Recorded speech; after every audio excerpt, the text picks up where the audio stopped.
بسم اللہ الرحمن الرحیم۔ السلام علیکم۔ کہانی ہب آفیشیل میں خوش آمدید۔ آج پھر دوستوں میں آپ کے لیے ایک بہت ہی اچھی اور سچی کہانی لے کر آئی ہوں۔ نئے آنے والے دوستوں سے گزارش ہے کہ وہ میرا چینل کو سبسکرائب کریں اور بیل آئیکن کو پریس کریں۔ تو چلیں بڑھتے ہیں کہانی کی جانب۔ وہ رو رہی تھی۔ ہر رات کی طرح آج بھی رات کے 3 بج رہے تھے۔ وہ تہجد کی نماز پڑھتی تھی کیونکہ تہجد کی نماز پڑھنے سے اسے سکون ملتا تھا، اور تہجد کی نماز پڑھنے والے کے سارے گناہ معاف کیے جاتے ہیں۔ ہو سکتا ہے اس کا گناہ بھی قابل معافی بن جائے اور اس کو بھی معافی مل جائے۔ 3 سال سے ہر رات اس نے اپنے رب کے سامنے رو رو کر اپنے لیے دعا مانگی تھی۔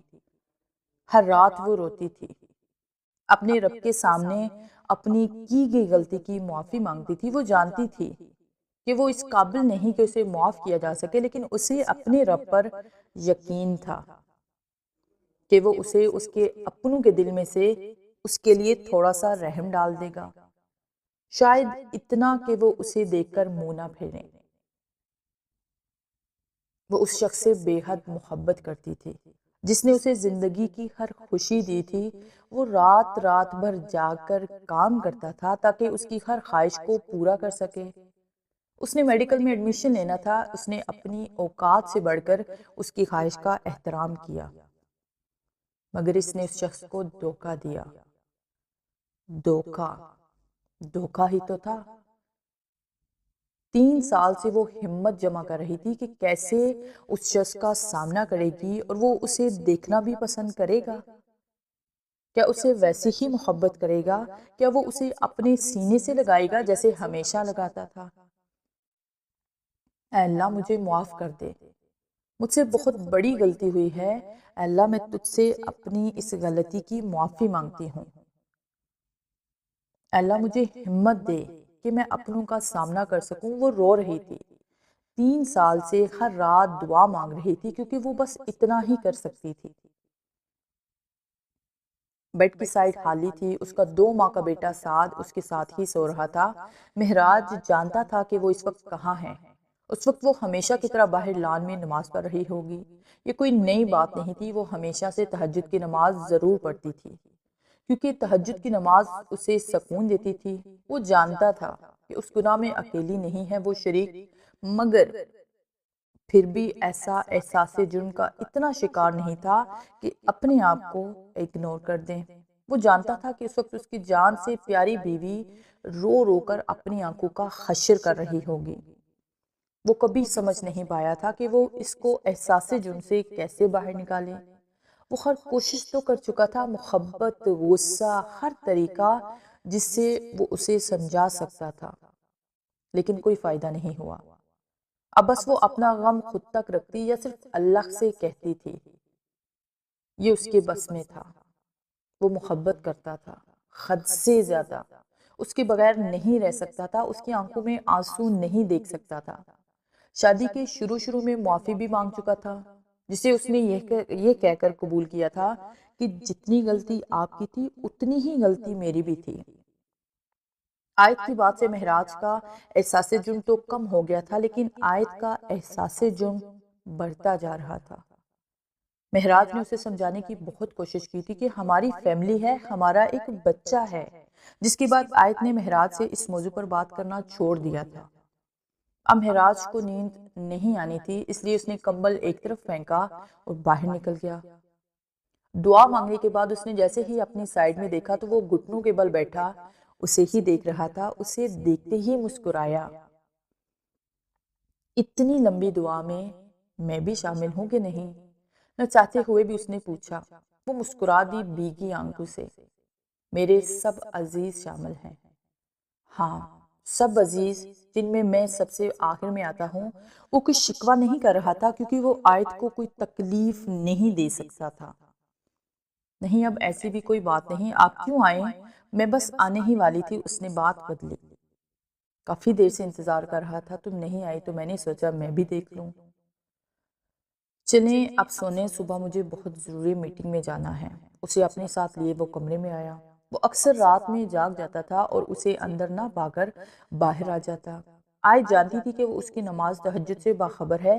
آیت نے اس کے سینے پر سر رکھ کر آنکھیں موند لی۔ کچھ ہی دیر میں آیت بے خبر اس کی باہوں میں سو رہی تھی، لیکن وہ ہمیشہ کی طرح آج بھی نہیں سویا۔ آیت کی سرخ آنکھوں نے اسے بے چین کیا تھا۔ سلمان صاحب نے فیصلہ کر لیا تھا کہ سالار سے اس کی شادی کے بارے میں بات ضرور کریں گے۔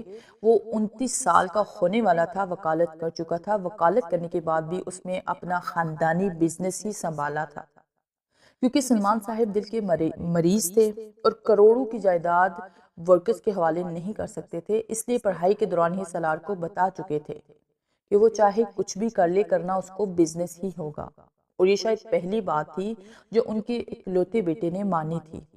اب وہ چاہتے تھے سالار شادی کر لے اور اپنا گھر بسائے، لیکن کسی کی بات ماننا اس نے کبھی سیکھا ہی نہیں تھا۔ خاص طور پر مسٹر اور مسز سلمان کی سالار کی سرگرمیاں کچھ اور ہی تھی۔ اس کی اپنی زندگی کی ایک روٹین تھی۔ وہ شراب پیتا تھا، سگریٹ پیتا تھا اور کبھی کبھار جوا بھی کھیلتا تھا۔ یہ سب باتیں اس کے لیے کوئی بری عادت نہ تھی۔ وہ بے شک ایک بہت ہی خوبصورت مرد تھا۔ وہ جہاں بھی جاتا لڑکیوں کی ایک لمبی لائن اس کے انتظار میں رہتی۔ لڑکیاں خود اس کا انتظار کرتی، وہ ان سب میں سے کسی ایک کا انتخاب کرتا۔ وہ خود سے کسی لڑکی کے پاس نہیں جاتا تھا، کیونکہ اس کی کبھی ضرورت ہی پیش نہ آئی تھی۔ خوبصورت سے خوبصورت ترین لڑکی اس کے قدموں میں ڈھیر ہونے کو تیار رہتی۔ وہ ضدی تھا، حد سے بڑھ کر ضدی۔ وہ جو چیز چاہتا اس کو حاصل کرنا اس کا مقصد بن جاتا۔ وہ جس چیز پر ہاتھ رکھتا وہ اس کی ملکیت ہوتی۔ اس کی زندگی میں نہیں لفظ کا کبھی استعمال نہیں ہوا تھا۔ وہ بزنس نہیں کرتا۔ اگر اس کا دوست احمد اسے نہیں کہتا سالار کی بس کی بات ہی نہیں بزنس کرنا۔ سالار کے غصے اور ضد نے سلمان صاحب کے بزنس کو 5 سال میں دبئی اور کویت میں پھیلایا تھا، اور اب ان کا بزنس ترکی میں بھی پھیل رہا تھا۔ سلمان صاحب کو اپنے اکلوتے بیٹے پر بہت فخر تھا۔ سیرت سے کہو چلے، مجھے دیر ہو رہی ہے، حاشر نے گاڑی کی چابی اٹھاتے ہوئے کہا۔ جی آ رہی ہوں، آج اس کا رزلٹ ہے نا، اس لیے ڈری ہوئی ہے، منت نے مسکراتے ہوئے کہا۔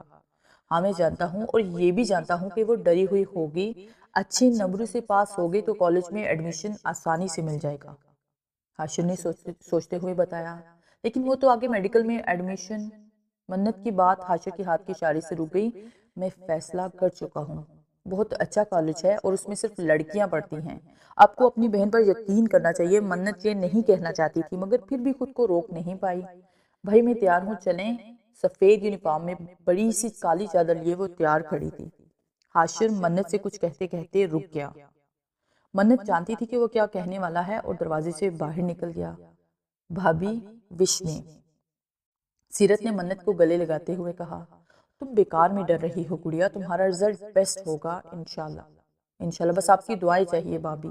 اگر A+ رزلٹ آیا تو میڈیکل کالج میں ایڈمیشن مل جائے گا۔ سیرت کی بات سن کر منت کے مسکراتے لب بچھ گئے۔ وہ اس وقت اسے یہ نہیں بتانا چاہتی تھی کہ جس میڈیکل میں ایڈمیشن کے لیے اس نے دن رات ایک کر رہی ہے، حاشر ہونے ہی نہیں دے گا۔ چل یار، ایسے ہی ڈرتی رہو گی تو ہمیں رزلٹ کا پتہ ہی نہیں چلے گا۔ شکر ہے کہ آج جونیئر کالج سے ہماری جان چھوٹ جائے گی۔ ہنا نے سیرت کو گھسیٹنے کی ایک اور ناکام کوشش کی۔ بس یار، 5 منٹ میں چلتے ہیں۔ آیت الکرسی، دعائیں، علم اور پتہ نہیں کیا کیا۔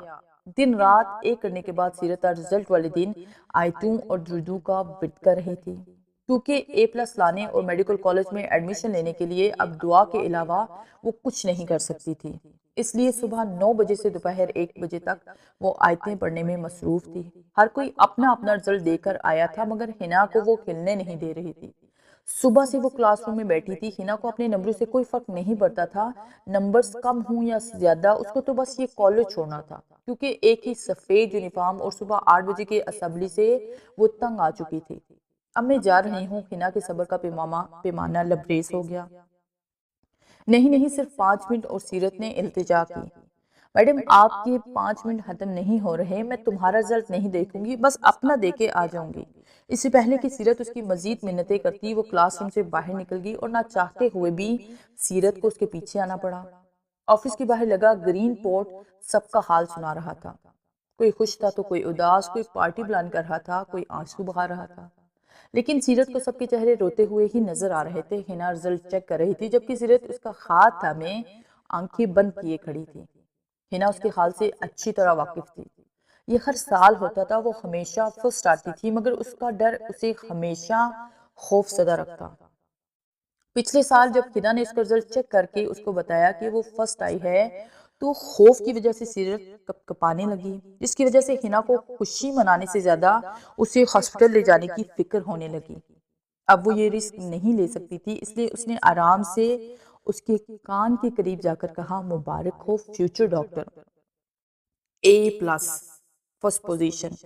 بے یقینی سے سیرت کی آنکھوں میں آنسو آ گئے۔ ہنا نے اپنی جان سے پیاری سہیلی کو گلے لگایا۔ آیت کوئی بچہ ایسے گلا پھاڑ پھاڑ کے نہیں روتا۔ آج مہراج کو چھٹی تھی، اس لیے وہ ساتھ کو سنبھال رہا تھا۔ بچے ایسے ہی روتے ہیں، وہ بنا پلٹے بولی۔ آیت صحن میں لگے پودوں کی جگہ تبلیغ کر رہی تھی، اسی ساتھ کو چپ کرواتے دیکھ کر ہنسنے لگی۔ آیت یار میں سوچ رہا ہوں کہ لوگ اپنے بچوں کو پہلے ہنسنا اور بولنا سکھاتے ہیں، لیکن ہمیں اس سے پہلے رونا سکھانا ہوگا۔ بہت خراب روتا ہے، پورا منہ کھول کر۔ مہراج جانے کب سے اسے چپ کرانے کی کوشش کر رہا تھا، مگر وہ روتا ہی جا رہا تھا۔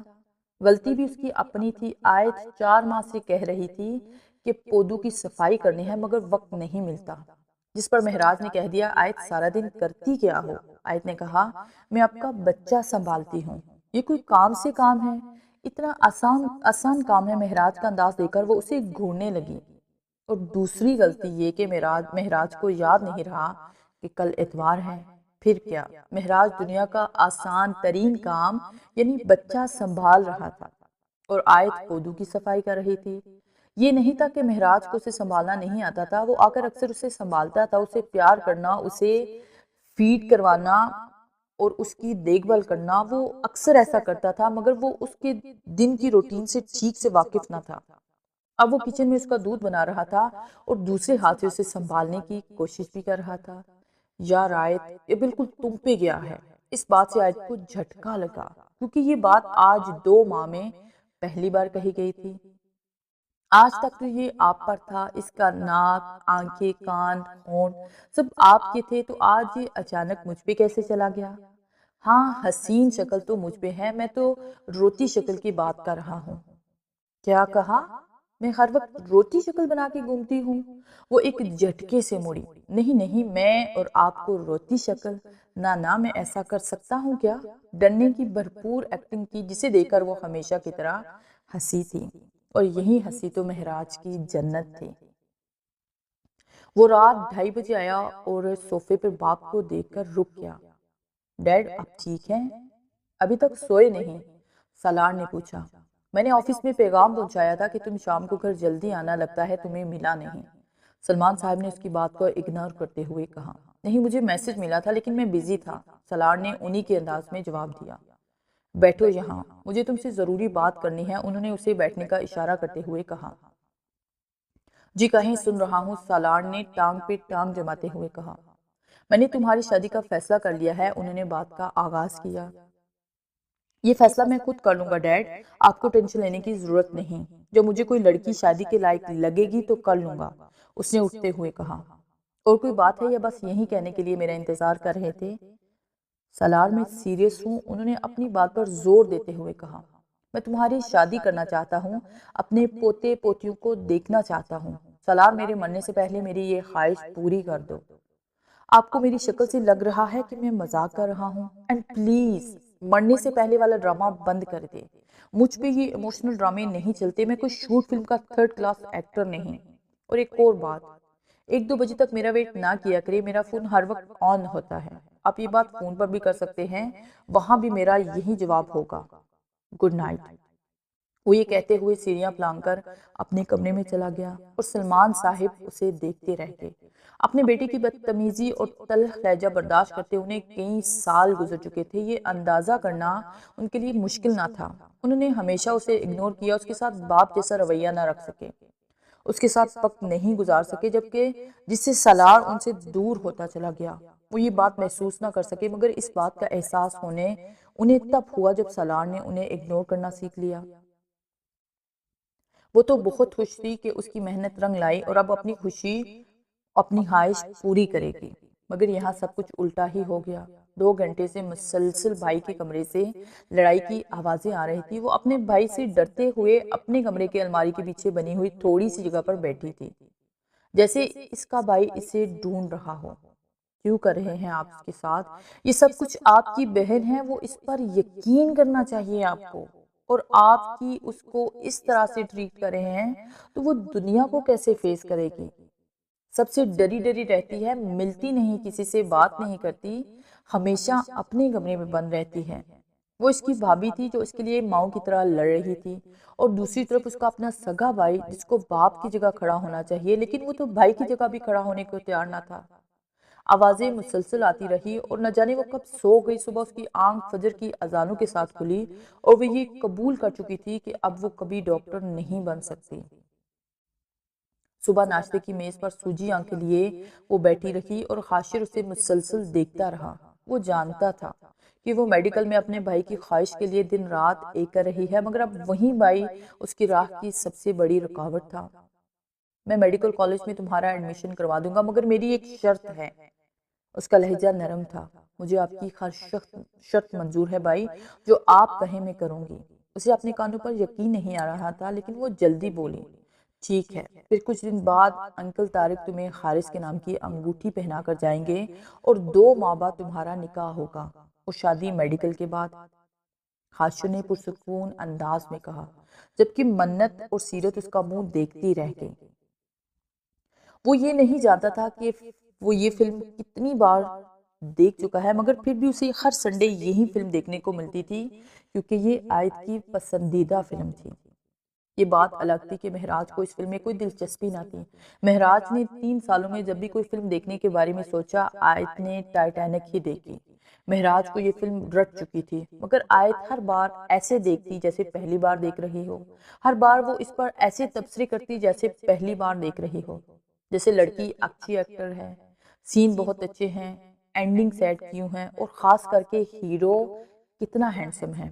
باقی سب تو ٹھیک، لیکن آیت کا ہیرو کو ہینڈسم کہنا مہراج کو پسند نہیں تھا۔ ہیرو کو تو کیا، مہراج کو اس کے منہ سے کسی بھی مرد کی تعریف اچھی نہیں لگتی تھی۔ آیت اور مہراج جب بھی یہ فلم ساتھ میں دیکھتے تو فلم کے بولڈ سین آیت آگے کرتے تھی، کیونکہ ٹی وی ریموٹ پہ اس کی حکومت شادی کے پہلے دن سے تھی۔ ایک ہی تو سین ہے کام کا، اس کو بھی آگے کر دیا، مہراج نے کہا۔ ایک ہی پل میں آیت کے گال سرخ ہوئے۔ گندے آدمی، آیت نے چیخ کر کہا۔ ایک زوردار کہکہا لگا کر مہراج نے اس آیت کو اپنی طرف کھینچا۔ آیت جو اس کے قریب بیٹھی تھی اپنا توازن برقرار نہ رکھ پائی اور اس کے چوڑے سینے کا حصہ بنی۔ میری جان، اسے گندی نہیں رومانٹک باتیں کہتے ہیں۔ وہ مہراج سے نظریں نہیں ملا پا رہی تھی۔ 3 سال میں ایک بچے کی پیدائش کے بعد بھی آیت مہراج سے روزے اول کی طرح شرماتی تھی، اور شاید یہ بھی ایک وجہ تھی جو ہر دن کے ساتھ مہراج کی آیت سے محبت بڑھتی جا رہی تھی۔ وہ نہا کر نکلا تھا، انہیں اپنے کمرے میں دیکھ کر چلا اٹھا، آپ کی ہمت کیسے ہوئی میرے کمرے میں آنے کی؟ کس کی اجازت سے آپ یہاں آئی؟ کتنی بار کہا ہے کہ میرے سامنے نہ آیا کرے، لیکن آپ کو شاید میری بات سمجھ نہیں آتی۔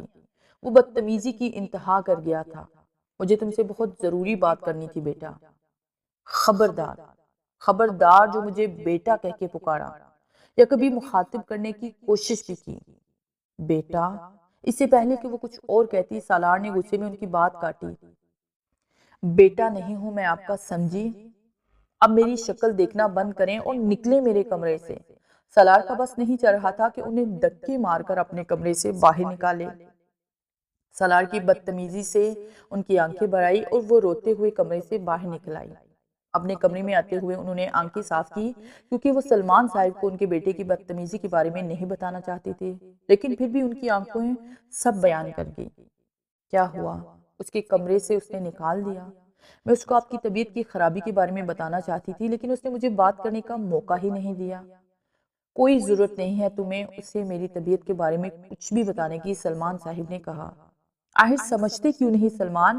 آپ کی طبیعت دن بدن خراب ہوتی جا رہی ہے، ڈاکٹر نے کہا ہے کہ آپ کو لندن جا کر علاج کروانا ہوگا، اور آپ کا بیٹا، کیا اس کو آپ کی حالت نظر نہیں آ رہی؟ اب وہ شکوہ کر رہی تھی۔ آتی ہے نظر، مگر وہ سالار ہے، نظر انداز کرنے میں ماہر ہے۔ وہ مسکراتے ہوئے بولے، جیسے ان کا بیٹا بہت فہریہ کام کر رہا ہو۔ لیکن سلمان وہ غلط کر رہا ہے۔ اب وہ رونے لگی، اور جو ہم نے کیا وہ صحیح تھا، وہ سمجھانے والے انداز میں بولے۔ لیکن وہ کچھ نہیں سمجھنا چاہتی تھی، وہ بس اپنے شوہر کی زندگی چاہتی تھی، اور اس کے لیے پھر اپنی بے عزتی کروانے کو بھی وہ تیار تھی۔ وہ حسین لگ رہی تھی، گلابی رنگ کی فینسی فراک میں گلابی چوڑی سے سجی کلائیاں، آنکھوں میں لگا کاجل، چہرے پر پھیلی سرخی، مہندی سے بھرپور ہاتھ، اور ہاتھ کی تیسری انگلی میں خارس کے نام کی انگوٹھی۔ وہ بلا شبہ بے حد حسین تھی۔ وہ خوش تھی کیونکہ اس کا بھائی خوش تھا، یا شاید خوشی سے پاگل ہو رہا تھا۔ آج صرف اس کی منگنی تھی، لیکن تیاری اس طرح سے کی گئی تھی کہ جیسے یہاں پہ کوئی شادی ہو۔ طارق انکل نے صاف صاف کہہ دیا تھا وہ جتنا چاہے پڑھ سکتی ہے، 2 ماہ بعد اس کا نکاح تھا، اور پھر 2 سال بعد شادی۔ طارق انکل نے کہا تھا کہ وہ لندن میں اس کا ایڈمیشن کروائیں گے، وہاں وہ اپنی میڈیکل کمپلیٹ کر سکتی ہے۔ اس کے بھائی نے اس کے لیے بالکل صحیح فیصلہ کیا تھا۔ منگنی سے پہلے حاشر نے اسے بہت بار پوچھا، دیکھو گڑیا، اگر تمہیں کوئی پسند ہے تو تم مجھے بتا سکتی ہو، میں تمہاری شادی وہیں کروں گا جہاں تم کہو گی۔ لیکن اس نے ہر بار یہی کہا کہ وہ حاشر کے فیصلے سے بہت خوش ہے، اسے کوئی پسند نہ تھا، اور اگر کوئی کھوتا تو شاید وہ آج حاشر کی خوشی کے آگے اسے چھوڑ دیتی۔ آج سارا دن حاشر کے چہرے پر مسکراہٹ ایک سیکنڈ کے لیے بھی غائب نہ ہوئی تھی۔ تم نے مہندی نہیں لگائی؟ سب مہمانوں کے جانے کے بعد منت سے پوچھا۔ آپ نے دیکھا ہی نہیں؟ یہ دیکھیں۔ منت نے دونوں ہاتھ حاشر کے آگے پھیلائے، جو حاشر نے تھام لیے۔ ہاں مہندی تو لگائی، لیکن میرا نام تو کہیں نہیں ہے۔ ہتھیلی کے بیچ میں صاف نظر آتے ہوئے اپنے نام کو نظر انداز کرتے ہوئے وہ شرارت سے بولا، ارے یہ دیکھیں، اگر ہاتھ حاشر کے ہاتھ میں نہ ہوتے تو وہ شاید انگلی کی مدد سے بھی بتاتی۔ کہاں؟ مجھے نظر نہیں آ رہا۔ بتاؤ نہ۔ منت کا سارا دھیان اپنے ہاتھوں پر تھا، اس لیے اس کی شرارت دیکھ نہ پائے۔ ہاتھ چھوڑے، میں دکھاتی ہوں، وہ خواب دیکھتے ہوئے بولی، کیونکہ اس کے ہاتھوں پر حاشر کی گرفت سخت ہو رہی تھی۔ نہ، ہاتھ تو نہیں چھوٹیں گے۔ آج حاشر نے اس کے ہاتھوں کو چومتے ہوئے کہا، منت کو جیسے اس کا پرانا حاشر مل گیا، جس کے سینے پر اس نے اپنا سر رکھ دیا۔ نئی جگہ، نیا کالج، نئے لوگ، اور یہاں اس کی جان سے پیاری سہیلی ہنا بھی نہیں تھی، اور یہاں لڑکے بھی تھے۔ ابھی تک کسی نے بھی اس سے بات نہیں کی تھی، اور کسی لڑکے سے تو اس کو بات کرنا بھی نہیں تھی، کیونکہ یہ حاشر کا آرڈر تھا، اور اس کا آرڈر فالو نہ کر کے وہ اس کے موڈ کا رسک نہیں لے سکتی تھی۔ اپنا آپ بڑی سی چادر میں ڈھکے ہوئے وہ کلاس روم میں آئی۔ چادر کی وجہ سے اس کے کپڑے نظر نہیں آ رہے تھے، کیونکہ چادر ضرورت سے زیادہ بڑی تھی، جو کہ اکثر گھر سے باہر نکلتے ہوئے وہ لیتی تھی۔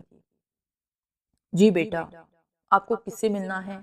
شاید وہ ٹیچر تھے، جو کہ سامنے کھڑی 13-14 سالہ لڑکی کو دیکھ کر بولے۔ شاید انہیں لگا کہ وہ کسی اسٹوڈنٹ سے ملنے آئے ہیں۔ سر، میں سیرت قریشی ہوں، نیو اسٹوڈنٹ، میرا ایڈمیشن ہوا ہے، وہ بہت دھیمی آواز میں بولی۔ سر کو لگا شاید انہیں سننے میں کوئی غلطی ہوئی ہے۔ سر سے پاؤں تک کالی چادر ڈھکی اس خوبصورت لڑکی کو دیکھنے لگے۔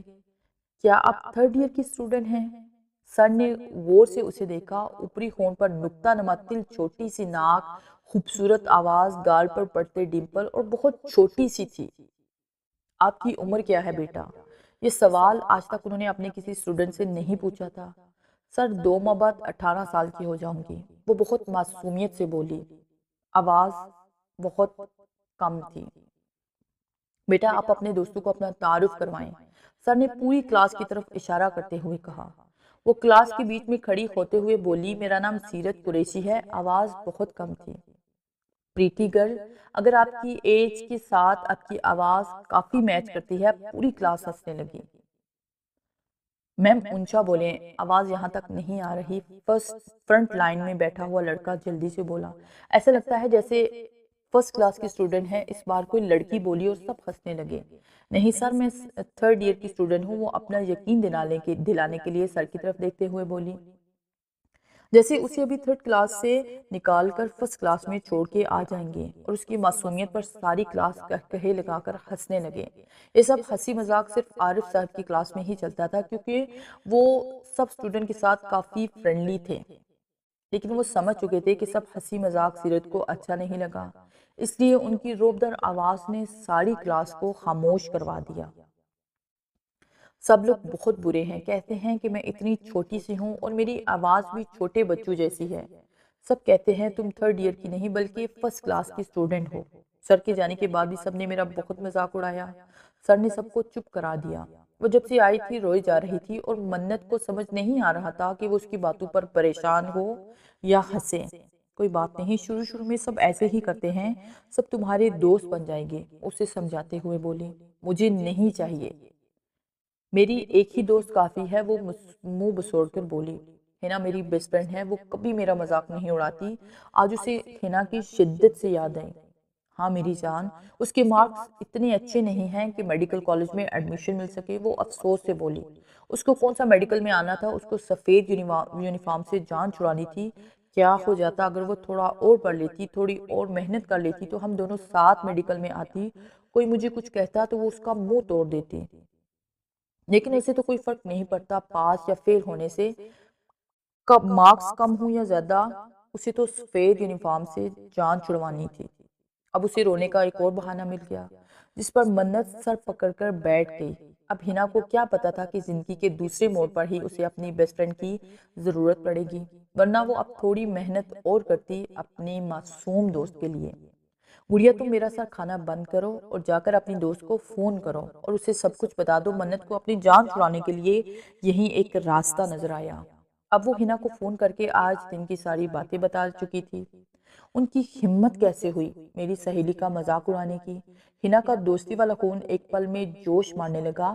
بڑے آئے میری سہیلی کا مذاق اڑانے والے، ایک ایک کو دیکھ لوں گی۔ تم فکر مت کرو، سب کو نانی نے یاد دلا دی تو میرا نام ہنا نہیں۔ ہنا غصے سے نیلی پیلی ہو کر بولی۔ بس پھر کیا تھا، سیرت خوش ہو گئی۔ یہی تو وہ چاہتی تھی کہ ہنا اس کے دکھ میں شامل ہو۔ اپنی غمگین کہانی ہنا کو سنا کر سیرت پرسکون ہو گئی۔ سالار، مجھے چاچو کی طبیعت کافی خراب لگتی ہے، مہراج نے کہا۔ ہاں تو انہیں ڈاکٹر کو دکھانا چاہیے نا، لیکن انہیں تو ڈرامے کرنے کی عادت ہے، سالار نے لاپرواہی سے کہا۔ سالار، تجھے ذرا احساس نہیں ہے، وہ تیرے بابا ہیں۔ مہراج کو دکھ ہوا۔ اگر انہوں نے کبھی میرا احساس کیا ہوتا تو آج میں بھی ان کا احساس ضرور کرتا، لیکن اب نہیں۔ انداز میں اب بھی لاپرواہی تھی۔ سالار، خوش قسمت ہے کہ تیرے والدین حیات ہیں، لیکن تو ہے کہ… اس نے بات ادھوری چھوڑ دی کیونکہ وہ اپنی مثال نہیں دینا چاہتا تھا۔ والدین نہیں، صرف والد صاحب۔ اگر یہی ڈرامہ جاری رہا تو وہ بھی وہ بات کرتے کرتے رک گیا۔ شاید اسے اپنی بات کی گہرائی کا اندازہ ہو گیا تھا۔ سالار، اگر انہیں کچھ ہو گیا تو کیا تجھے دکھ نہیں ہوگا؟ مہراج کبھی ایسا سوال نہیں کرتا تھا جو اس کی تکلیف کا باعث بنے، مگر وہ یہ بھی چاہتا تھا کہ وہ اپنے بابا کا احساس کرے۔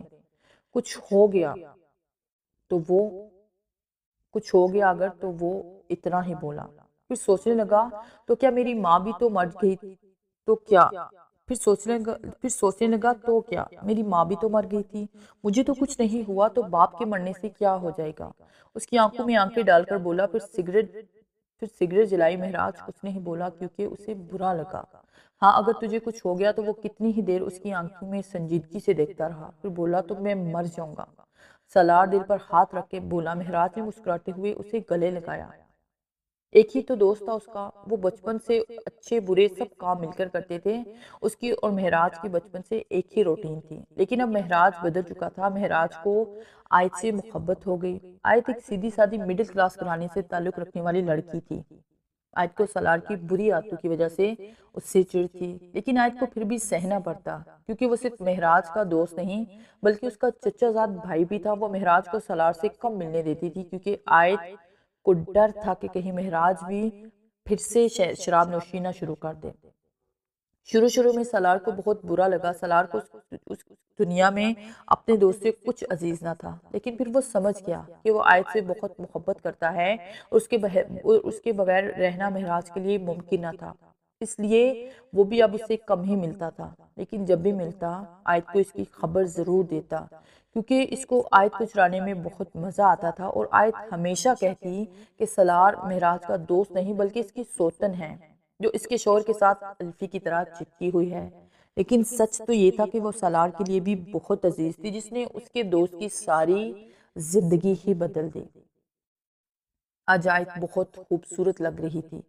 کھلے بال، آنکھوں میں گہرا کاجل لگائے، اور آنکھوں کو کاجل ہی تو مہراج کی کمزوری تھا جو اس کی خوبصورت بڑی بڑی آنکھوں کو مزید بڑا کر دیتا اور مہراج کو بے خود کرتی۔ اور اوپر سے سرخ رنگ کا سوٹ، سرخ رنگ مہراج کا فیورٹ کلر تھا، اور یہ کلر اسے تب اچھا لگا تھا جب اس نے پہلی بار آیت کو اس کلر میں دیکھا تھا۔ آپ کہاں سے آ رہے ہیں اس وقت؟ دونوں ہاتھ کمر پر رکھے ہوئے پوچھ رہی تھی۔ وہ آج اتنی خوبصورت لگ رہی تھی کہ مہراج آج اسے کبھی نہ بتاتا کہ وہ اس وقت کہاں سے آ رہا ہے، لیکن مہراج کو لگا کہ شاید وہ جانتی ہے کہ وہ اس وقت کہاں سے آ رہا ہے۔ یار وہ میں راستے سے جا رہا تھا کہ اچانک مہراج کو کوئی بات نہیں سوچ رہی تھی کہ آپ کو اچانک سالار بھائی نظر آئے جو آپ کو زبردستی اپنے آفس میں لے گئے، وغیرہ وغیرہ بنائے بہانے۔ ایک تو وہ اتنی خوبصورت لگ رہی تھی، اوپر سے یہاں سے یہ انداز، مہراج کو خود پر کنٹرول کرنا مشکل لگا۔ اب چپ چاپ کیوں کرے ہیں؟ اسے بڑی بڑی آنکھوں سے ڈرانے کی کوشش کرنے لگی۔ میں سوچ رہا ہوں تمہیں کیسے پتا چلا؟ وہ حیران ہونے کی ایکٹنگ کرنے لگا۔ مجھے کیسے پتا چلا؟ آپ کی عزیز جان دوست نے خود فون کر کے مجھے بتایا کہ آپ کی اسپیشل سگریٹ اس کے آفس میں رہ گئے ہیں۔ اب وہ غصے میں اس کو بتانے لگی۔ اس کا مطلب تھا کہ آگ خود سالار نے لگائی ہے۔ خیر اس کو تو وہ صبح دیکھ لے گا، لیکن اس وقت اسے اپنی جان سے پیاری بیوی کو منانا زیادہ ضروری تھا۔ یار وہ اتنا برا نہیں ہے جتنا تم اسے سمجھتی ہو، وہ ہمیشہ کی طرح اس کی طرف سے صفائی دیتے ہوئے بولا۔ اگر اتنا ہی اچھا ہے تو اس کے پاس جا کر رہیں، گھر کیوں آتے ہیں؟ وہ غصے سے بولی۔ سوری میری جان، آئندہ ایسا کبھی نہیں ہوگا۔ اس نے ہر بار کی طرح پہلے معافی مانگی، اور آج تو معافی مانگنا ضروری بھی تھا۔ کوئی سوری نہیں، وہ غصے میں بولتی ہوئی کمرے میں آ گئی۔ ایک میں ہوں جو آپ کا سارا دن انتظار کرتی ہوں، آپ کا گھر سنبھالتی ہوں، آپ کا بیٹا سنبھالتی ہوں، اس خیال سے کہ آپ سارا دن کام کر کے تھک گئے ہوں گے، آپ کے لیے تیار ہو کے بیٹھتی ہوں، اور آپ کو اپنے آوارہ دوستوں سے فرصت ہی نہیں ملتی۔ وہ بیڈ کے بیچوں بیچ کشن کی مدد سے LOC لائن بنانے لگی، جس کا مطلب سمجھتے ہی مہراج کو تو جیسے کرنٹ لگا۔ وہ میرا دوست ہے، کوئی تمہاری سوتن نہیں کہ اس کے پاس جانے کے بعد میں تمہارے پاس نہیں آ سکتا۔ وہ میری سوتن ہے جو ہر وقت الفی کی طرح آپ کے ساتھ چپکا رہتا ہے، غصے سے کہا، اور اس کی اس معصومیت پر وہ مسکرائے بنا نہ رہ سکا۔ اور اب آپ بیڈ کی اس سائڈ پر 3 دن تک نہیں آئیں گے۔ اگر غلطی سے بھی آپ کا ہاتھ اس طرف آیا تو 3 دن 4 دن میں بدل جائیں گے۔ وہ وارن کر رہی تھی۔ لیکن یار 3 دن بہت زیادہ ہیں۔ اس نے صلح کا جھنڈا لہرایا۔ تو ٹھیک ہے پھر 4 دن۔ وہ احسان جتانے والے انداز میں بولی۔ آیت دماغ خراب ہو گیا ہے؟ کیا بول رہی ہو؟ ٹھیک ہے 5 دن۔ اب آیت کو اس کو چڑھانے میں مزہ آنے لگا۔ یار آیت مجھ پر رحم کرو، وہ منت کرنے لگا۔ 6 دن، آیت نے اپنی ہنسی چھپاتے ہوئے کہا، لیکن اس سے پہلے مہراج کچھ بولتا 6 دن 7 دن میں بدل گئے۔ اس نے خاموشی سے اپنا سر سرہانے پر گڑا دیا۔ 7 دن سوچ کر رہ گیا۔ تمہاری ہمت کیسے ہوئی میری سہیلی کو تنگ کرنے کی؟ اس نے لڑکے کی آنکھوں میں آنکھیں ڈال کر بولا، لیکن لڑکے کا دھیان اس کی باتوں پر نہیں بلکہ اس کے چہرے پر تھا، جسے دیکھ کر وہ مسلسل ڈھیچوں کی طرح مسکرائی جا رہا تھا۔ وہ مذاق اڑانے والے اسٹوڈنٹ کی تو وہ اچھی خاصی کر چکی تھی۔ ویسے تو ارم کافی تیز لڑکی تھی، لیکن حنا نے اسے بولنے کا موقع ہی نہیں دیا۔ سیرت برے ناز والے انداز میں مسکرائی جا رہی تھی کہ جیسے بتا رہی ہو کہ میرا فرینڈ بہت مضبوط ہے۔ سب نے اسے سوری بول دیا کیونکہ سب کو ہی حنا سے جان چھڑانی تھی۔ حنا کے جاتے ہی زاویار جیسے کسی حصار سے باہر نکلا۔ یہ آپ کی کیا لگتی ہے پریٹی گرل؟ پوچھے بغیر نہ رہ سکا۔ وہ میری بیسٹ فرینڈ ہے، کمال کی ہے نا؟ اس نے بڑے ناز سے کہا۔ جی ہاں محترمہ ہیں تو کمال کی، زاویار بولا۔ ویسے سوری میں مذاق کر رہا تھا، لیکن آپ نے سیریس لے لیا۔ زاویار نے کبھی کسی کو سوری نہیں بولا تھا، لیکن آج اس نے یہ لفظ استعمال کیا صرف اس لڑکی کے لیے جو جانے کیا کیا بول گئی، اور وہ صرف اس کی آنکھوں میں دیکھتا رہ گیا۔ کوئی بات نہیں۔ وہ کیا ہے، پہلے کبھی کسی نے میرے ساتھ ایسا مذاق نہیں کیا۔ اس نے اس کی معذرت کو قبول کر لیا۔ تو پھر ہم آج سے فرینڈز، زاویار نے کہا تو وہ سوچنے لگی۔ دوستی کرنے کی اجازت اسے تھی نہیں، اور وہ بھی خاص کر کے کسی لڑکے سے۔ آئی ایم سوری، میں دوست نہیں بناتی، میرے لیے میری دوست کافی ہے۔ اس نے حنا کے بارے میں بتایا، اور زاویار کے دل کو کچھ ہوا تھا، لیکن وہ اسے یہ نہیں کہہ سکتا تھا کہ وہ حنا کے بارے میں جاننا چاہتا ہے۔